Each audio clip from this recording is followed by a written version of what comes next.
15 bishii Oktoobar sanadkii 1969 ayaa la dilay madaxweynihii Soomaaliya Cabdirashiid Cali Sharmaake isagoo socdaal ku marayay magaalada Laascaanood waxaana Allah u naxariistay madaxweynaha la aasay 20 bishii Oktoobar isla habeenkii xigay ayaa intaan waagu bariyin ay ciidamadu la wareegeen taladii dalka Soomaaliya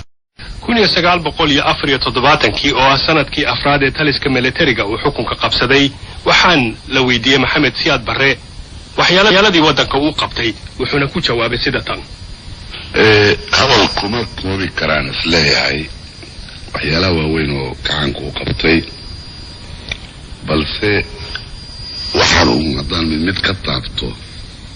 aan isleeyahay waxa ugu weyn waxay noqon karaan in dadka Soomaalida ah oo awalto hurday inuu hurdada ka toosay dadka Soomaalida oo awalto ogeyn iyaga dad ahaan awoodooda iyo dalkooda khayraadka ku jira iyo iyaga naftooda waxa ay isu yihiin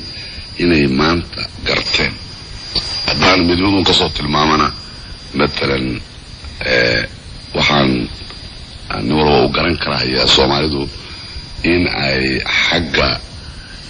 صحافة أما حاجة تعليمته أقونته إن يكوعرناين أجنبي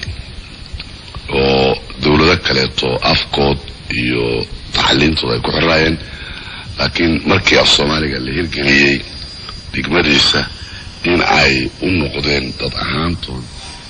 Soomaali cusub ayaa dhalatay ayaa markaasi la sheegay dadkana waxay u hanweynayeen waxyeelada dalka iyo dadkooda ay qaban karaan guulahaasi waxay dhaliyeen suugaan iyo heesooyin dadka qaarkii ay ku qaadaan guulwada siyaad waxaana ka mid ah heesahaasi midatan